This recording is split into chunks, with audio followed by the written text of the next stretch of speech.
ठीक है। तो पिछले क्लास में जो हम लोग वैलेंसी पढ़े थे, पहले पढ़े थे वैलेंस इलेक्ट्रोड। वैलेंस इलेक्ट्रोड का मतलब संयोजी इलेक्ट्रोड, और उसके बाद हम लोग देखे थे वैलेंसी। वैलेंसी का मतलब संयोजकता। इस सब को हम लोग समझे थे, तो उस सब में कोई दिक्कत तो नहीं, वो सब ठीक ठाक। उसके बाद एक टॉपिक हम लोग और देखते हैं, एक आयन टॉपिक है। आयन क्या है और आयन बनता कैसे है, उस पर बात करेंगे, और फिर आगे हम लोग देखेंगे कि क्या करना है। आज हम लोग देखेंगे आयन। इसका नाम सुने हैं आप लोग आयन का? आयन,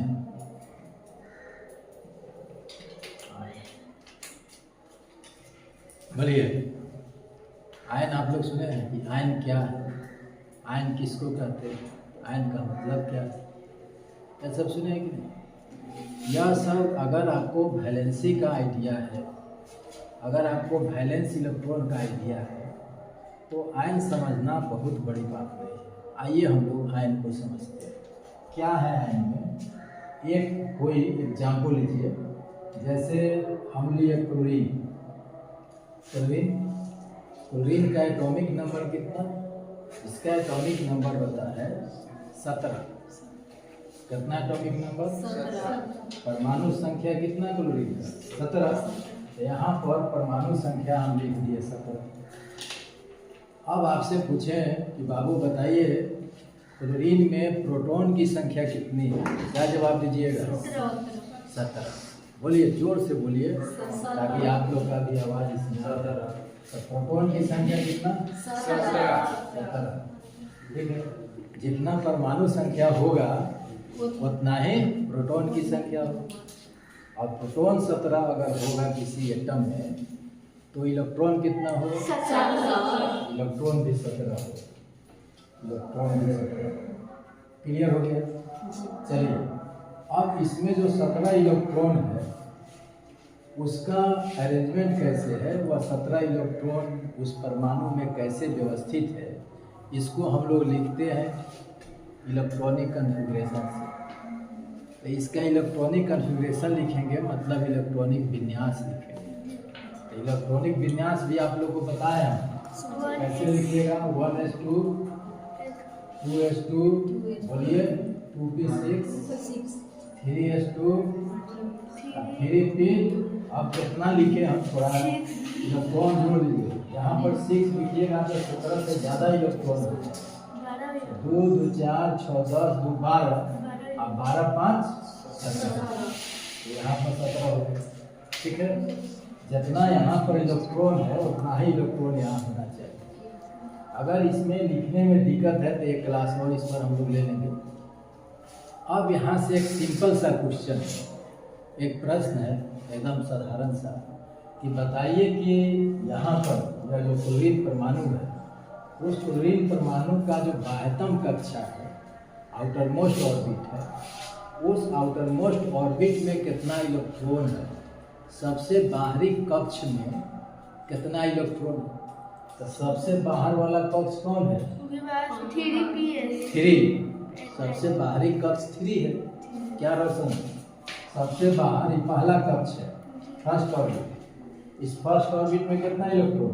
2। ये दूसरा ऑर्बिट है, इसमें कितना इलेक्ट्रॉन है? 2 6 8। आई सबसे बाहर है तीसरा ऑर्बिट, इसमें कितना इलेक्ट्रॉन है? 7। इसके सबसे बाहरी ऑर्बिट में सबसे बाहरी कक्ष में कितना इलेक्ट्रॉन होगा? 7। 1। अब आपको बताए थे कि कोई भी एटम स्टेबल होना चाहता है, नहीं, अस्थाई होना चाहता है, उसके लिए अपने बाहरी कक्ष में कितना इलेक्ट्रॉन चाहता है? 8 इलेक्ट्रॉन चाहता है। अब इसके बाहरी कक्ष में 7 इलेक्ट्रॉन और 7 को 8 बनाना है, तो क्या करेगा? 1 इलेक्ट्रॉन ले लेगा। क्यों ले लेगा? इसलिए ले लेगा, 1 इलेक्ट्रॉन ग्रहण करेगा, या इसलिए ग्रहण करेगा, यहाँ पर क्लोरीन क्या है? नॉन मेटल है, अधातु है। क्लोरीन अधातु होता है, और आपको बताए थे कि जो भी अधातु होते हैं वे सभी विद्युत ऋणात्मक होते हैं। इलेक्ट्रॉन को ग्रहण करते, उनकी टेंडेंसी इलेक्ट्रॉन ग्रहण करने की होती है। जैसे क्लोरीन है, ऑक्सीजन है, नाइट्रोजन है, फास्फोरस है, ये सब क्या है? यह सब नॉन मेटल है, अधातु है, और अधातु इलेक्ट्रॉन ग्रहण करेगा। तो अपने आउटर मोस्ट ऑर्बिट में 8 इलेक्ट्रॉन लाने के लिए क्या करेगा? 1 इलेक्ट्रॉन ही ले लेगा। क्या किया? 1 इलेक्ट्रॉन इसमें प्लस हो गया। तो 1 इलेक्ट्रॉन प्लस हो गया तो कितना इलेक्ट्रॉन हो गया? 8 इलेक्ट्रॉन। तो यह स्टेबल हो गया, स्थायी हो गया। अब इसका हम देखेंगे, इसमें देखिए अब हो गया 2, 8 और 8। अब यहाँ पर एक चीज मिलाइए, यह 1 इलेक्ट्रॉन ग्रहण किया है, तो अब इसमें पहले से 17 इलेक्ट्रॉन था, लेकिन 1 इलेक्ट्रॉन किसी से लिया, किससे लेगा, कैसे लेगा, ये सब को हम बताएंगे आगे। लेकिन अभी तत्काल इसको देखिए कि 7 इलेक्ट्रॉन था, 1 इलेक्ट्रॉन लिया, 8 इलेक्ट्रॉन हो गया। अब इसमें टोटल इलेक्ट्रॉन की संख्या कितनी हो गई? 18। वेरी गुड, बहुत अच्छा। अब टोटल इलेक्ट्रॉन की संख्या हो गई 17। पहले कितना इलेक्ट्रॉन था? 17। अब कितना इलेक्ट्रॉन हो गया? 18। पहले 17, अब हो गया क्या? 18। अब देखिए यहाँ पर सोचना है आपको, तीनों पर देखना है, तीनों को देखिए। 1 इलेक्ट्रॉन ग्रहण करने के बाद इसमें इलेक्ट्रॉन की संख्या हो गई 18। अब कहने का पहले की, अब मेरा कहना क्या है कि पहले इलेक्ट्रॉन 17, पहले प्रोटॉन 17 और इलेक्ट्रॉन 17, प्रोटॉन और इलेक्ट्रॉन दोनों बराबर। लेकिन अब क्या हो गया? प्रोटॉन 17 और इलेक्ट्रॉन 18।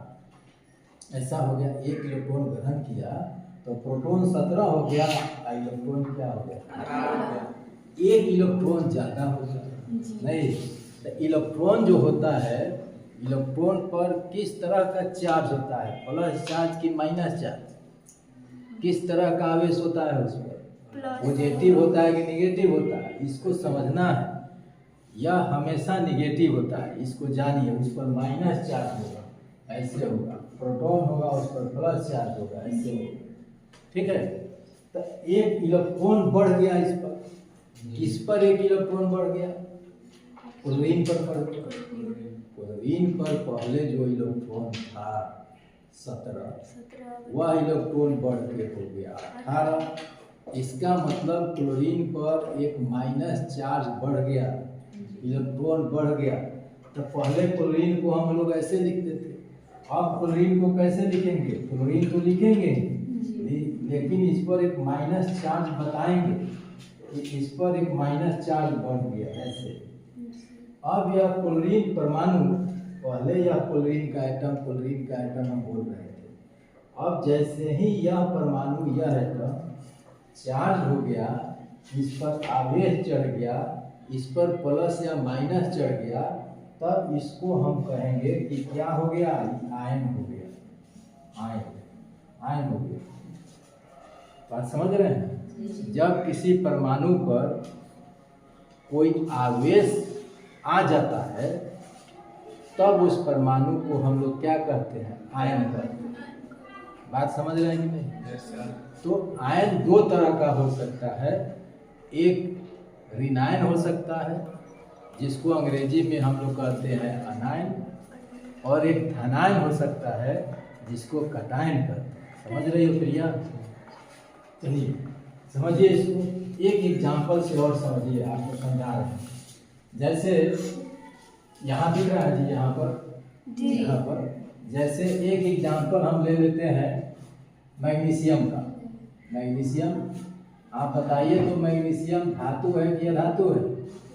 बताइए कि धातु है। वेरी गुड, सब लोग जवाब दीजिए। मैग्नीशियम धातु है, और इसका जो एटॉमिक नंबर है, परमाणु संख्या है, वो कितना? 12 होता है। क्लियर? तो इसमें प्रोटॉन कितना होगा? 12। और इलेक्ट्रॉन कितना होगा? अब इस 12 इलेक्ट्रॉन की व्यवस्था को लिखिए। कैसे लिखिएगा? 1s2, 2s2, 2p6, 3s2। काम कर लीजिए, 4, 6, 10, 2, 12। अब इसके आउटसाइड मोस्ट ऑर्बिट में कितना इलेक्ट्रॉन हो गया? 2। अब फर्स्ट ऑर्बिट में इलेक्ट्रॉन हो गया 2, सेकेंड ऑर्बिट में इलेक्ट्रॉन हो गया 8 और सबसे बाहरी कक्ष में इलेक्ट्रॉन हो गया 2। ये धातु न है, आपको बताए थे कि धातु क्या करता है, इलेक्ट्रॉन का त्याग करता है।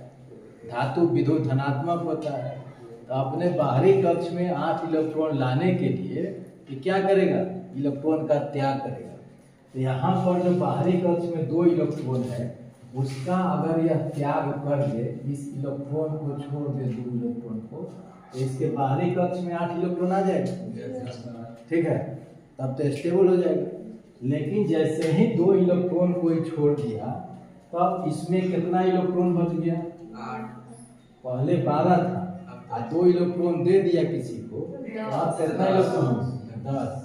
अब पहले प्रोटॉन कितना था, 12, इलेक्ट्रॉन कितना था, 12। अब प्रोटॉन कितना है, 12, इलेक्ट्रॉन कितना है, 10। इसका मतलब इस पर 2 प्रोटॉन ज्यादा हो गया, 12 प्रोटॉन और 10 इलेक्ट्रॉन, तो ज्यादा कौन हो गया, प्रोटॉन, ज्यादा हो गया प्रोटॉन। कितना ज्यादा हो गया प्रोटॉन, 2। तो 2 प्रोटॉन ज्यादा हुआ, तो प्रोटॉन पॉजिटिव चार्ज है कि नेगेटिव चार्ज वाला है, प्लस चार्ज वाला है, नहीं, धनायन है, तो 2 धन आयन बढ़ गया इस पर। तो अब मैग्नीशियम कैसा हो जाएगा, जैसे ही इस पर से 2 इलेक्ट्रॉन निकला, तो मैग्नीशियम पर 2 धन आयन बढ़ जाएगा, नहीं, तो अब यह मैग्नीशियम एटम क्या बन गया, आयन बन गया, आयन। तो आयन किसको कहेंगे, इस एग्जाम्पल से हम लोग क्या समझे, आयन का मतलब होता है जब परमाणु पर आवेश आ जाता है, जब परमाणु पर प्लस पॉजिटिव आयन या निगेटिव आयन, कटायन या एनायन, मतलब परमाणु पर जब प्लस चार्ज या माइनस चार्ज आ जाएगा, तब क्या होगा, आयन होगा। इसीलिए इसका एग्जाम्पल हम देते हैं कि चार्ज एटम इज आयन। जब एटम चार्ज हो जाए, जब परमाणु पर आवेश आ जाए, परमाणु जब आवेश युक्त हो जाए, उस पर पॉजिटिव चार्ज या निगेटिव चार्ज हो जाए, तब उसको क्या कहेंगे, आयन। तो चलिए हमको बताइए जरा सा, यह जो ऑक्सीजन है, यह ऑक्सीजन परमाणु है कि ऑक्सीजन आयन है, इस पर चार्ज है, नहीं है, तब यह परमाणु है ऑक्सीजन का, ऑक्सीजन का परमाणु है। अब जैसे ही इस ऑक्सीजन पर हम लोग चार्ज बैठा दिए, तभी क्या हो गया, आयन। तो आयन को पहचानना भी ऐसे कि उस पर देखेंगे कि कोई प्लस चार्ज है कि नहीं, कोई माइनस चार्ज है कि नहीं, देख लीजिएगा तो आयन पहचान लीजिएगा। कैसे आयन बनता है इसको भी बता दिए। आयन का निर्माण कैसे होता है, जब उससे इलेक्ट्रॉन जाएगा या उसमें इलेक्ट्रॉन आएगा, तब क्या बनेगा, आयन बनेगा। आयन का निर्माण इलेक्ट्रॉन के ग्रहण से या उसके त्याग से, परमाणु जब इलेक्ट्रॉन ग्रहण करेगा तब, या त्याग करेगा तब आयन बनेगा, ठीक है। इसको समझने में किसी तरह का कोई दिक्कत है तो 1-2 एग्जाम्पल से और बताएंगे, बोलिए। चलिए ऑक्सीजन को ऐसे करके बताते हैं। देखिए रोशन का क्वेश्चन है कि ऑक्सीजन को ऐसे कीजिए, ऑक्सीजन का परमाणु संख्या कितना बाबू, 8। इसमें प्रोटॉन कितना, 8, और इलेक्ट्रॉन कितना, 8। अब इस इलेक्ट्रॉन की व्यवस्था को लिखिए, बताए हुए हैं हम, बोलिए 1s2 2s2 2p4, फिर 6 का रख लिए हैं। अब इसमें देखिए कि कितना इलेक्ट्रॉन बाकी है, 2 2 4 4, 8 इलेक्ट्रॉन लिखना है, इससे तो खत्म हो जाएगा। अब फर्स्ट ऑर्बिट में कितना इलेक्ट्रॉन, 2, और दूसरा में 6। ऑक्सीजन धातु है कि अधातु है, ऑक्सीजन अधातु है, ठीक है। तो अधातु है, इलेक्ट्रॉन क्या करेगा, लेगा कि छोड़ेगा, अधातु इलेक्ट्रॉन लेगा, ठीक है, ग्रहण करेगा। अब बाहरी कक्षा में इसका 6 इलेक्ट्रॉन, तो कितना इलेक्ट्रॉन लेगा ये, 2 इलेक्ट्रॉन लेगा, वेरी गुड। तो 2 इलेक्ट्रॉन लेगा, तब इसके बाहरी कक्ष में कितना इलेक्ट्रॉन हो जाएगा, 8। अब पहले से 2 8 हो गया, पहले से 6 था, ठीक है। अब पहले से इलेक्ट्रॉन इसमें 8 था, अब 2 इलेक्ट्रॉन ही लिया, तो अब इलेक्ट्रॉन कितना हो जाएगा, 10। इलेक्ट्रॉन प्रोटॉन से कय गो बढ़ गया? 2 गो बढ़ गया। कौन बढ़ गया?